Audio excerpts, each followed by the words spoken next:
किस प्रकार से मिलेगा आपको अपने मकान का सुख, किस प्रकार से आपके सपनों के मकान की इच्छा होगी पूरी, कब आपका मकान किस अवस्था में बनेगा तो आपको बेहतर सुख मिलेगा। मैं आज आपको इन सारे सवालों के जवाब इस वीडियो में देने जा रहा हूं।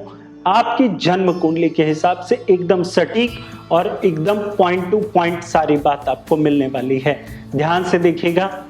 यदि आपकी जन्म कुंडली का चौथा भाव किसी प्रकार से परेशानी में पड़ा होता है, किसी अन्य ग्रह की अशुभ दृष्टि होती है या वो अपना शुभ फल नहीं दे रहा होता है, तब आपको जमीन जायदाद का सुख नहीं मिलता। यानी कि जन्म कुंडली का चौथा घर जो कि आप देख रहे हैं, इस भाव के मालिक तो चंद्रमा होते हैं, लेकिन जब यहाँ पर किसी अन्य राशि का प्रभाव आ जाता है तो उस राशि का वहां पर रिश्तेदार से संबंध पड़ जाता है या उस प्रकार से स्वभाव से आपको उस चीज की प्राप्ति होती है। तो मैं मेष राशि के साथ में शुरुआत करता हूं। यदि जन्म कुंडली के चौथे भाव में मेष राशि आकर के बैठी हो तो मेष राशि आपके स्वयं के दिमाग की होती है, अक्ल की होती है, यह हमारे माथे की होती है।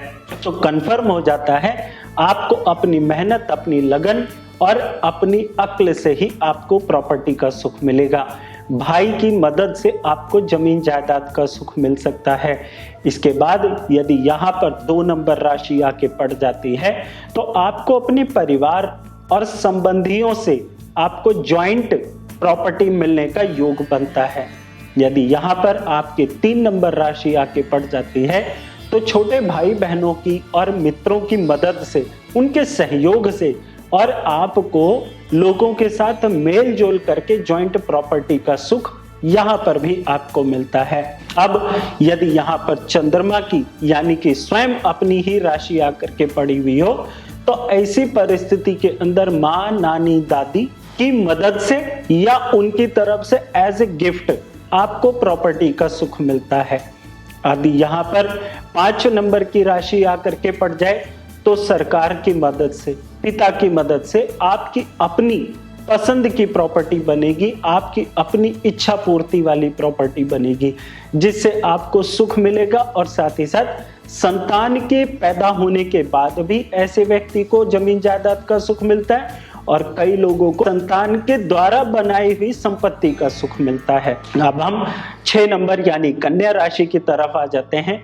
यहाँ पर आपको अपनी नौकरी, अपनी सर्विसेज, अपनी आपको प्रोडक्टिविटी प्रेजेंट करके, मेहनत करके ही आपको और साथ ही साथ अपने ननिहाल की मदद से आपको प्रॉपर्टी का सुख मिलता है और बहुत शानदार प्रॉपर्टी का सुख ऐसे लोगों को मिलता है।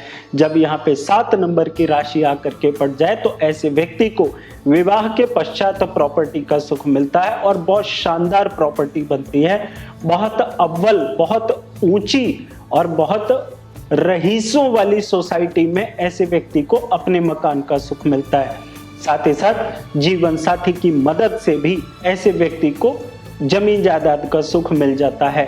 अब हम उसकी बात कर लेते हैं जो हमारे हिंदुस्तान में लगभग 80 से 90% लोगों की इच्छा हो जाती है कि हमें अपने पैतृक संपत्ति में हिस्सा मिलेगा, नहीं मिलेगा, हमें अपने पूर्वजों की द्वारा जो कमाई हुई संपत्ति है क्या हमें वो मिलेगी या नहीं मिलेगी। इसका सीधा संबंध आपकी जन्म कुंडली के चौथे भाव में यदि 8वीं राशि आकर के पड़े तो आपको अपने पैतृक संपत्ति का सुख मिलता है और ऑल ऑफ सडन मिलता है, अचानक मिलता है। इसके लिए कोई पीछे से प्री प्लानिंग नहीं होती है। इसलिए जन्म कुंडली के चौथे भाव में यदि 8वीं राशि पड़े तो इस प्रकार से आपको सुख मिलता है। और अब 9वीं राशि की बात कर लेते हैं।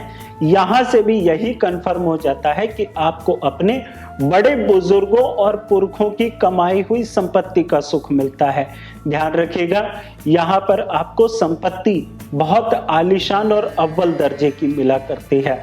अब जन्म कुंडली की चौथे भाव में यदि 10वीं राशि आके पड़े तो आपको पैतृक संपत्ति का सुख भी मिलता है, साथ साथ अपने पिता के द्वारा कमाई हुई और उनके कामकाज का सुख भी मिलता है। साथ ही साथ आप अपने कार्य क्षेत्र में जितनी मेहनत करेंगे आपको तब जाकर के संपत्ति का सुख मिलेगा, यानी आपके कामकाज से कमाए हुए पैसे से संपत्ति का सुख बनता है। ये हो गया।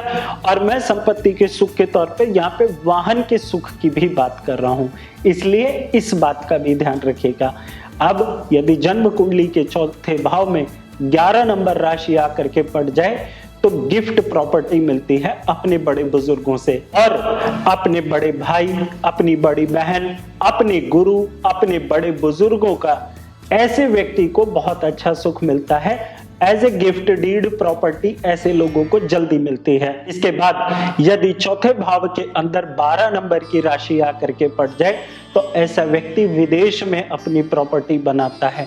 ऐसा व्यक्ति बहुत ज्यादा संपत्ति बनाने का आदी हो जाता है, यानी उसकी हैबिट हो जाती है और उसके दिमाग में हमेशा जमीन, जायदाद और प्रॉपर्टी और वाहन के ही बनाने के रास्ते बार बार चलते रहते हैं, वो रुकता नहीं है, उसकी कंसिस्टेंसी प्रॉपर बनी रहती है। और ऐसा व्यक्ति यदि अपने बृहस्पति को स्ट्रॉन्ग करेगा तो उसको इस सपने का सुख भी अवश्य मिलेगा। तो आपकी जन्म कुंडली के अंदर कौन सी राशि चौथे भाव में बैठी है और आपको प्रॉपर्टी का सुख क्या उनसे मिला है या नहीं, ये मुझे कमेंट सेक्शन में जरूर बताइएगा, जिससे आपके जो और भी भाई बहन इस वीडियो को देखें उनको कंफर्म हो जाए कि हाँ ये बात बिल्कुल सच है। वीडियो कैसा लगा मुझे कमेंट करके जरूर बताइएगा। यदि आपको भी प्रॉपर्टी और वाहन के सुखों में समस्या आ रही है तो आपकी जन्म कुंडली का चौथा घर मजबूत होना बहुत ज्यादा जरूरी है। उसको कैसे मजबूत किया जाए, उसका कैसे फायदा उठाया जाए, आप उसके लिए अपनी रेमेडी करें।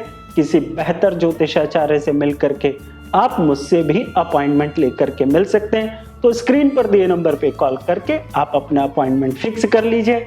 वीडियो कॉल, ऑडियो कॉल या पर्सनल विजिट अपॉइंटमेंट, जो भी आपको अच्छा लगे। आपकी सेवा मेरा सौभाग्य है। जय माता दी।